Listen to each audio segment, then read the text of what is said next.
What's up guys, it's Eric from Rare Candy and welcome back for another Celestial Storm deck profile, and today we're going to be taking a look at Zoroark GX Banette GX, a new Zoroark variant that we get thanks to Celestial Storm. So also too, this is the same list we did feature in our recent testing rounds video, so actually if you guys want to see how this deck looks in action, I will be sure to have a link below in the description for you to check out. And as usual with these lists that we feature in those testing rounds videos, they are usually kind of our early unrefined starting point, so that means there might be a few things in here we could tweak or improve upon, so something to keep in mind as we do go through this video. But anyway, so this is a Zoroark GX deck, so we have of course 4 Zorua and then 4 copies of Zoroark GX as well. So Zoroark, just to recap on if you guys might not be too familiar with the card, 210 HP on a stage 1 GX, pretty standard stuff, but has this amazing ability trade. Once during your turn you may discard a card from your hand, draw 2 cards. So a great form of draw power that isn't reliant on your supporters. And we have a nice little 2-shotting attack in the form of Riotous Beating for just a single double colorless energy, 20 for every Pokemon you have in play. So like I said, with a DCE, you're going to basically 2-shot most everything in the current format. And even though it's not too relevant most of the time, we actually do play a Rainbow Energy in this list, so we can make use of Trickster GX as well if you choose to. Granted, it's not going to be useful most of the time, but I just want to point out real quick, for just 2 Dark Energy, choose one of your opponent's Pokemon's attacks and use it as this attack. So like I said, it's not going to be very relevant most of the time, but we do have the option if there's a situation where we feel like we do need it. So that's going to be, of course, our main attacker, but the other key component of the deck is going to be a 3-2 Banette GX line. So Banette GX is a new card we're getting out of Celestial Storm. It's very similar to the old Banette EX all the way back from the original EX era. But so let's take a look at Banette. It's Psychic type, which is already a great thing because it means we can cover our weakness to things like Buzzwole without having to play things like Mew EX or maybe the Mewtwo from Evolutions, which sometimes aren't the best attackers. Banette's a nice way to deal with these Psychic weak Pokemon. So Banette GX, 190 hit points, definitely a big step up over Mew and Mewtwo. It has this ability Shady Move. Once during your turn, if Banette is your active Pokemon, you may move a damage counter in play to a different Pokemon in play. So it doesn't matter whose side of the field it's on. So we do play Rainbow Energy like I mentioned in this list. So if we attach a Rainbow Energy to potentially attack with Banette, we can move that damage counter over to our opponent's side of the field, or of course any other damage counters that might be in play at that time. So a really nice ability to have, especially whenever you play Guzmas. If you have a Floatstone on this Banette, it gives you a great Pokemon to promote every time you play Guzma because you can make use of this ability and then retreat into maybe a different Pokemon if you choose to. But it has this attack as well, Shadow Chant, for a single Psychic Energy is 30 plus 10 more for every supporter card in your discard pile, but you can't add more than 100 damage in this way. So we're naturally going to be playing supporters throughout the course of a game, but also you have to remember we have trades, so we can discard supporters, from our hand that way that we might not need, especially those extra copies of Bridget in the mid to late game. Also with Ultra Balls and Professor Sycamores and things like that, we have ways to putting enough supporters in the discard pile. And so one thing that is actually important to note about this is that the math really works out well against knocking out Lele's, which I think is an important attribute to have in a Pokemon. Any deck that I think can easily close out a game on a Lele knockout is always going to be something that I think is good to have. So with Shadow Chant, 30 plus 100 if you have 10 supporters, it's going to be 130. With the Choice Band, you're at 160, and then with the Rainbow Energy, putting the damage counter on Banette, you can move that to a Lele to give it the last damage counter it needs to be knocked out. So that's actually one thing I really do like about Banette. It really makes closing out games against a lot of decks a lot easier. And then it also has a GX attack, Tomb Hunt GX, for again, just a single Psychic Energy. Much like the old Decidueye GX, you get to put 3 cards from your discard into your hand. So just a nice little form of recovery. You can get things like Puzzles of Time or Double Colorless Energies or whatever it might be that we need. So next up we have 3 copies of Tapu Lele GX, of course for that Wonder Tag ability, get supporters out of our deck, and then we can also make use of Energy Drive and Tapu Cure GX as well. Energy Drive for just a DCE and Tapu Cure GX for a Rainbow Energy since we do play that in here. So just an alternate GX move that we might potentially have access to. So that's going to be kind of the core of the deck, but we do have a couple of other tech options here. First of which is going to be the Oranguru from Ultra Prism. For that resource management attack, you put 3 cards from your discard pile on the bottom of your deck in any order. So this is really nice at getting back things like double colorless energies or puzzles of time, or critical resources that we might need.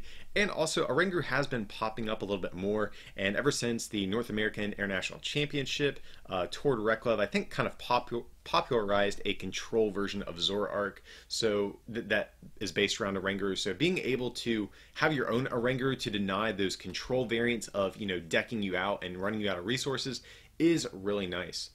And then the final Pokemon we have is 1 copy of Buzzwole.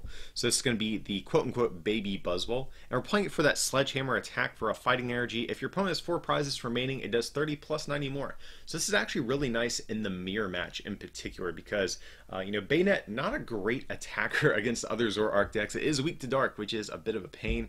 So being able to have another backup attacker that can easily deal with opposing Zoroarks is going to be really nice. Since, like I said, we basically have 5 dead cards against any other Zoroark variant. So that's the reason we are going to be playing it, and it can be useful against other decks too, but it's mainly useful for the Zoroark matchups. So guys, that is going to be our Pokemon line. Going on to our supporters that we have 3 copies of Bridget, of course, to get out our basics, ideally on turn 1. We have 3 copies of N. That's going to be kind of our draw supporter we're favoring the highest count of N's, especially good in Zoroark variants, because even in the mid game, if you have to put your own hand size down to maybe 4 cards or so, you can always draw out of it with trade. Next up, we have 2 copies of Cynthia, and also 1 copy of Professor Sycamore. There's going to be some of our other forms of draw power we have here. Sycamore, really nice at dumping our hand, especially if we have a bunch of supporters we want to throw away to power up our Banette. And of course, Cynthia is just a nice stable form of shuffle draw. Just shuffle in and draw 6. So next up, we have 3 copies of Guzma, of course, to choose what we want to take knockouts on. Then we have 2 copies of Acerola as well. So one thing I did mention against other Zoroark variants, we have a bunch of dead cards in our deck, and we don't really have anything great like a Lycanroc to fall back on, or maybe like a Golisopod. So I think it's just very important to be able to win the 2-shot war against other Zoroark decks. That's where Acerola is going to come in. We get to pick up one of our damaged Pokemon, all cards attached to it, back into our hand. So against decks that have to 2-shot us, like the Zoroark variants most notably, we are going to hopefully be able to win the 2-shot war thanks to Acerola denying knockouts. And then 1 copy of Mallow as well to round out the supporter cards. We get to search our deck for any 2 cards, put them on top of our deck, and then we can use trade to draw those cards, getting exactly what we need. So that's going to be our supporter line. Going on to the rest of the trainer cards, of course, 4 copies of Ultra Ball to choose, what Pokemon we want to search out of our deck, and to discard supporters in the process for Banette. We have 4 copies of Puzzle of Time. So it's one of those dual effect cards. If you guys aren't familiar with it, you get to play 2 at the same time if you choose to. If you just play 1, you get to rearrange the top 3 cards of your deck, put them back in any order. But if you play 2, you get any 2 cards from your discard pile back into your hand. So very, very powerful. A lot of decks really can't make great use of Puzzle of Time because it's hard for them to get both copies of Puzzle at the same time, but thanks to trade, we can actually dig really hard on a lot of turns to make sure we can get both pieces at the same time. And with Mallow at our disposal as well, getting the 2nd copy of Puzzle sometimes is going to be made a lot easier that way. Next up, we have 2 copies of Evo Soda. So search your deck for a Pokemon that evolves from one of your Pokemon and evolve it. It's pretty straightforward. So this is effectively going to act as a 5th and 6th copy of Zoroark GX. It's just going to ensure that on turn 2 we can start evolving and trading away and getting set up. Next up, we have 2 copies of Enhanced Hammer. So we get to discard a special energy from one of our opponent's Pokemon. So like I mentioned, we have a bunch of dead cards against opposing Zoroark decks. So being able to have other ways to deal with Zoroark mirror matches is going to be very, very important. So Enhanced Hammer is another way we can do that. And also against a lot of other decks. Think of Buzzwole, for example. They play Beast Energy, they play Strong Energy. Just in general, Enhanced Hammer has been a very, very solid card, for the past several formats. So that's why we are playing the 2 copies of Enhanced Hammer. And with the Oranguru and Puzzles of Time, we can even reuse those throughout the course of the game if need be. So next up, we have 2 copies of Choice Band to increase our damage to EXs and GXs by 30, especially important for Banette in particular. Like I mentioned earlier, that is going to allow us to one-shot Lele's if we have 10 supporters in discard, plus Choice Band, plus the damage counter that Rainbow Energy would put on Banette. Then 2 copies of Floatstone as well to give our Pokemon free retreat, especially since we have Banette GX. I like the second copy of Floatstone. I know a lot of Zoroark decks might only play 1. I know 1 to 2 is kind of the average, but I like the higher count here. Because we play Banette, being able to make use of that ability is going to be really important in a lot of situations. So I like having the Floatstone, or the second copy of Floatstone here, to ensure that we can pull off those Guzma plays where we get to promote our Banettes and rearrange damage counters. Next up, we have 2 copies of Field Blower in this list to discard our opponent's tool cards in stadiums, especially getting rid of Perilous Cities. That is going to be a huge card to be able to get rid of.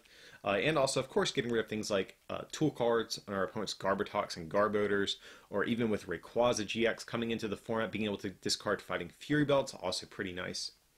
And then 1 copy of Rescue Stretcher to round out our item cards that we have here. Just as a form of recovery, we can get 3 Pokemon back into our deck or 1 into our hand. And then the last trainer card we're playing is 1 single copy of Parallel City. It's definitely going to be good against a lot of different decks. Whatever player has the blue side facing them, they can only have 3 bench Pokemon. Very important against a number of decks. Against other Zoroark decks, against Rayquaza GX, against Malamar variants, and with not with Parallel City, but with Puzzle of Time, we can reuse Parallel City throughout the course of a game if need be. So then going on to our energy cards, to round out the list, we have 4 double colorless energy and then 3 copies of rainbow energy as well. So the rainbow energy is pretty nice because that will allow us to attack with Banette and Buzzwole as well. But yeah, guys, that is going to be this initial draft of this Banette GX deck. I actually have been really enjoying this so far. There's a lot of cards I'm thinking about trying out in this list, but it should be a decent foundation to start working off of. And actually exclusively for our Stage 2 patrons and higher over at patreon.com/rarecandytcg, we have a brief article detailing some additional techs that you could potentially run in this Banette deck, and another new Zoroark GX variant that we haven't featured yet on the channel as well. But as usual, feel free to like and subscribe, and if you guys can support the channel by becoming a patron, like I mentioned, over at patreon.com/rarecandytcg, or by picking up something from our online store at rarecandytcg.com, it would mean a lot. But with that, I appreciate you watching, and we'll see you next time.